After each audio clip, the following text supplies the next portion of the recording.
Oh my goodness, the UK NHS National Health Service revises its advice for Brits around the first cousin marriage. What? They're encouraging everyone to consider benefits before the costs. What am I even hearing, ladies and gentlemen? Let's hear it from the horse's mouth. Is that how the phrase goes? I don't know. This is the Brits themselves. Here you go. Britain's National Health Service says marriage and procreation between first cousins can be beneficial, and the risks have been, quote, exaggerated. New documents show that the NHS guidance to midwives states 15% of cousin couples have children that are affected by genetic conditions, compared to just 3% of children born to unrelated parents. So wait a minute, 15% for first cousins, that's still a 5% increase versus the 3% chance for non-related couples. What are they even talking about here? Wait, okay, so I just want to get this across. I think, and my general theory here, and I'm a little worried, is not a lot of people want to say this out loud, that a certain degree of inbreeding has unfortunately come into the country's culture as of recent.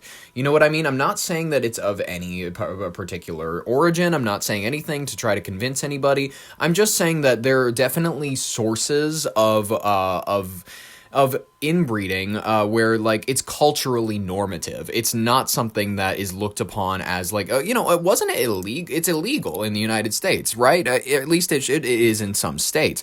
Is it illegal in the United States, in the U.S., to marry your first cousin? Let's make it very, very, very, very particular. It is not universally illegal in the United States. Laws may vary significantly state by state, with some states allowing it freely like California, Colorado, and New York, some permitting it with conditions like age, infertility, or genetic counseling like Arizona, Illinois, and Maine, and few banning it outright like Texas, Louisiana, and Ohio. Jesus, Texas, Louisiana, and Ohio, they have their shit right. Let me just get it real. Like, I'm not gonna lie. They might be heavy red states, but Jesus fuck, it's actually the blue states mildly. Arizona, Illinois, Maine, Colorado, California, New York, they're the ones that are like, maybe you can maybe marry your cousin. That's a little, listen, Texas, Louisiana, and Ohio, I'm just saying. Here are states where it's generally allowed. Alabama, of course, California, Colorado, Connecticut, Florida, Georgia, Hawaii, Maryland, Massachusetts, New Jersey, New Mexico, New York, Rhode Island, South Carolina, Vermont, Virginia, Washington, D.C. Here are states with certain restrictions: age or infertility, Arizona, Illinois, Indiana, Utah, genetic counseling, Maine, adoption, Louisiana has it via adoption. Damn, Louisiana, you gotta fucking sort that shit out. What I'm saying is that, like, it should be a law. It should be a law that you shouldn't be able to marry your first cousin. I don't feel like that's a controversial thing to say. However, the guidelines then go on to describe the benefits of cousin marriages. The benefits. It can provide financial and social security and generate collective social capital. Cystic fibrosis. Yeah, sickle cell, cystic fibrosis, muscular dystrophy. And muscular dystrophy are some of the genetic issues more common among the children of closely related parents. Yeah, I mean, okay. Let's go ahead. I want to play a clip from a documentary for you guys, because it might not be the most comfortable thing to watch. It might not be the most, I'm just going to say it. It's not going to be a nice thing for us all to hear and listen to, but I think it's important. I think it's something that we all need to address. It's something we all need to hear. Let's go ahead and let's hear it. The potential consequences of first cousin marriages are tragic and devastating. My grandparents are first cousins. 5 of their daughters died in childhood, and 3 of my uncles were born deaf.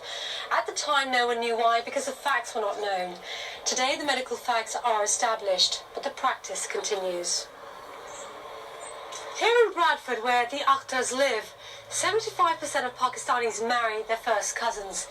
Anywhere between 4 and 10% of the children in these families will be born with genetic abnormalities. And these illnesses are often fatal. 1/3 of children with diseases caused by recessive genes will die before they turn 5. The disease affecting Mohsin, Hina and Zainab is the direct result of their mother and father being first cousins. Both parents carry the recessive gene that has caused the children's disabilities. If they had married outside of the family, there would have been only a tiny chance of their children being born with the genetic disorder. But in the case of the Akhtars as first cousins, the odds narrowed dramatically to a 1 in 4 chance that any child they had would be born with the illness. In the event, 3 of their 6 children were born with the disease. Yeah, and this is really sad. This is devastating. It's devastating to not only the people that are, you know, forced into this world with rare genetic diseases, all those sorts of things. It's torturous for their parents. It's torturous for everybody, and it's not good for anybody. But it's for some reason in certain communities and cultures, I will say that there's certain regions of a lot of white culture that have issues with this. I will say that. The Habsburgs, it was all over Europe. I'm just going to say it. It was hot with white people for the longest time. You know what I mean? It was bloodline pure type of stuff. And you know what I mean? They kept it alive in the South. They kept it alive in certain and not to say just the South. Like in the North, they got freaky too. Don't get me wrong. There are people that were like up in the North Peninsula of Michigan with like, you know, families, and it was like, oh, wait a minute, who's that? Okay, wait a minute, there's supposed to be a few grandparents here, and there's only two people here. There's only a man and a woman. They're like 90 years old, and everybody's saying their grandpa. Ooh, okay, I'm uncomfortable. And you know what I mean? That's just happening everywhere. But admittedly, the levels of it, the levels of inbreeding that you detect in certain populations, it's just nerve-wracking. Anyways, continue. Britain, for some reason, has an issue with their Pakistani population because, I don't know, if you look at inbreeding levels in Pakistan, I think that the numbers just kind of speak for themselves. It's not necessarily racist to look at their Census Bureau numbers. I don't know that that's anything. Is it controversial to say that? I don't know. If it's a fact, I don't think so. Mohsin has a rare genetic disease which is gradually destroying his body. He was born with it because his mother and father are first cousins. More than half of British Pakistanis marry their first cousins. Tonight on Dispatches, the tragic consequences of a cultural practice that is devastating children's lives. Mohsin's younger sister Hina is 13. She's the Akhtar's 4th child. Her sister Zainab is 11. Both sisters have inherited the same disease as Mohsin. They can neither see nor hear. All 3 children have an extremely rare genetic disorder called mucolipidosis type 4. They got the kids drinking Pepsi with their meals, so that's definitely going to help them really see clearly now the rain is gone. Their bodies cannot get rid of waste products properly, affecting everyday brain function from vision to movement.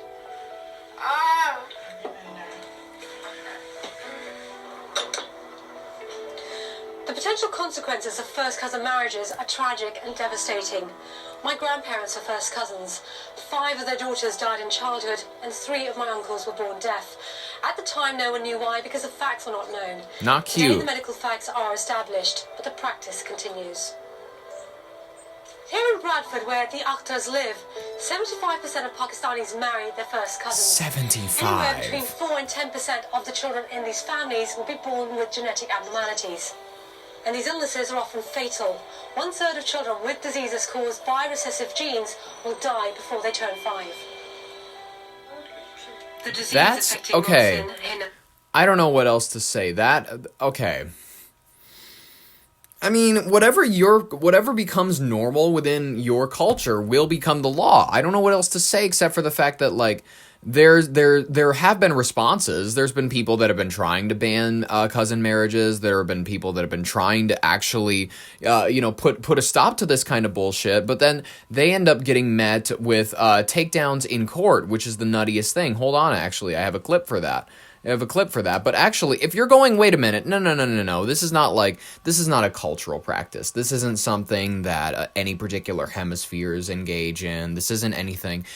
I understand that there's an instinct by a lot of people to see the best in many. There's an instinct in a lot of people, especially liberal-minded people, that it's like not every person wants, not every person is evil. There's no such thing as evil in the world. If you get down to people's hearts, a lot of people, they just want to be respected. They want good homes. They want children that go to school. They want good neighborhoods. That's not true. The entire world is not filled with people who all want the same universal utopia. The world is full of people who are like Eastern European warlords, you know what I mean? Who like want bloodshed and tyranny. They want to kill everything around them. They want guns, they want money, they want hoes, they want polyamorous relationships, they want like multiple families, they want multiple wives, they want them to live in different hovels all around Albania or something.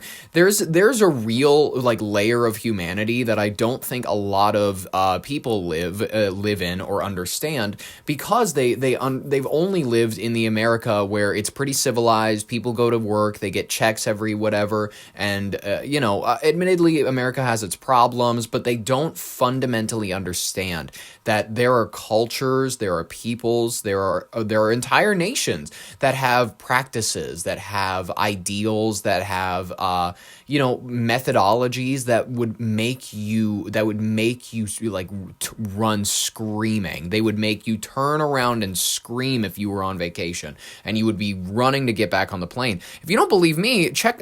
Hear their own words in many of their own cases. I'm just gonna. Here's a TikTok from a gentleman who claims to be a person who espouses things that are halal. Is it acceptable to marry my cousin? You want to marry her, go ahead. It is halal. Now, for some reason, this is something people make fun of Muslims. Oh, go marry your cousin, go marry your cousin. Yo, bro, we marry cousins all the time. People have been marrying cousins for millions of years, bro.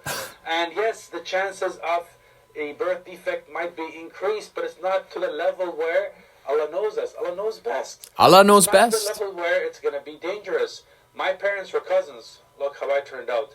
I have brothers and sisters who married cousins. I have lots of people in my family who are cousins who are married. Absolutely not a single issue in any of my siblings' family ever. So, you want to marry cousin, go ahead. You don't want to, go find a halal baddie. That's it, buddy. Okay, so if you're curious about whether or not there's been a decent legal response to this, like, has anybody done anything to try to stop the cousin marriages? Well, they have, definitely. There's been bills to ban first cousin marriage in the UK. But they've been met with swift opposition, and I'll let you hear that swift opposition yourself. An estimated 35 to 50% of all sub-Saharan African populations either prefer or accept cousin marriages, and it is extremely common in the Middle East and in South Asia.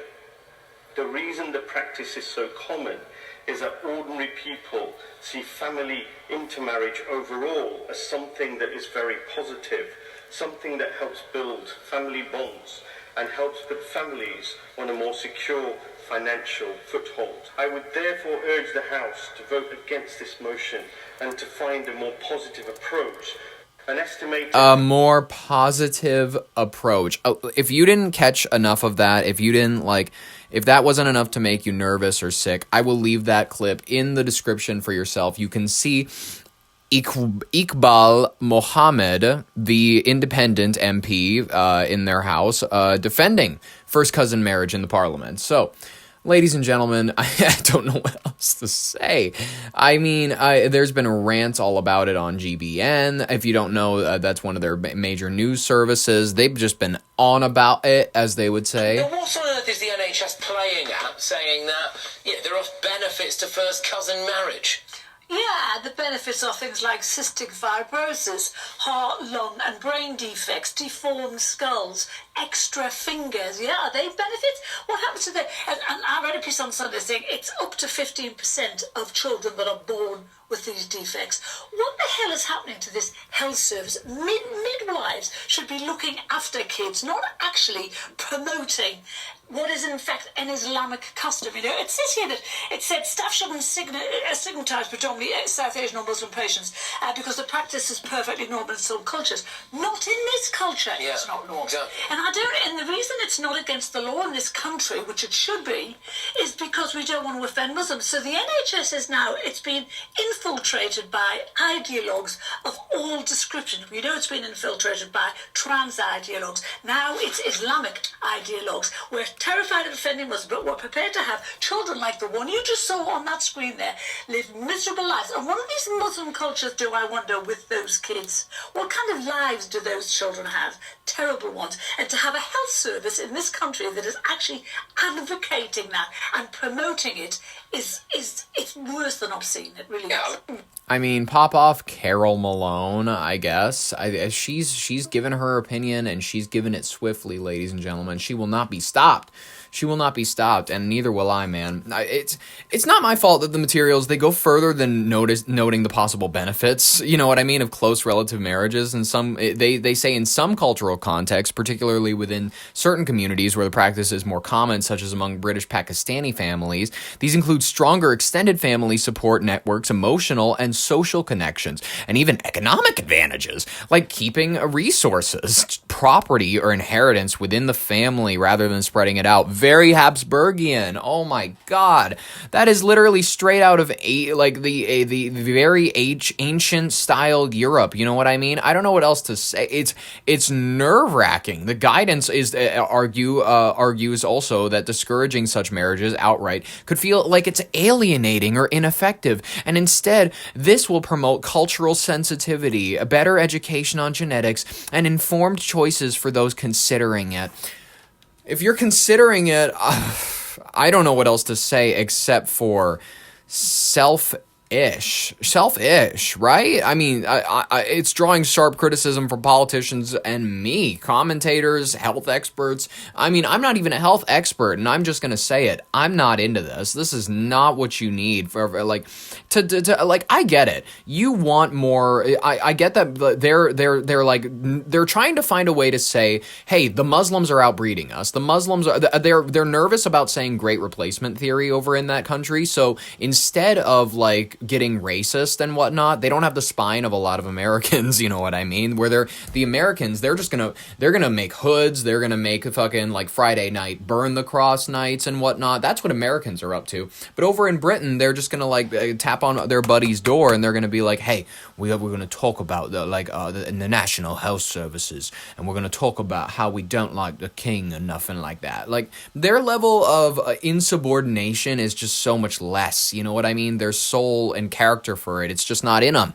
I don't know what it is. It's not there from their people. I don't know. Critics, including conservative MP Richard Holden, they've called for clearer warnings or even a ban. The NHS maintains that it recognizes genetic risks and focuses on supported, informed decisions rather than cultural judgment. It's not cultural judgment to say that, in our country, or at least it should be the law, that you don't marry your cousin. Is that a fair argument? Or at least if you wouldn't want that, I would ask why you wouldn't want that. Because I would argue that I don't want to live in a country where a person is allowed to marry their first cousin. That's my argument. You know what I mean? I don't care what that says.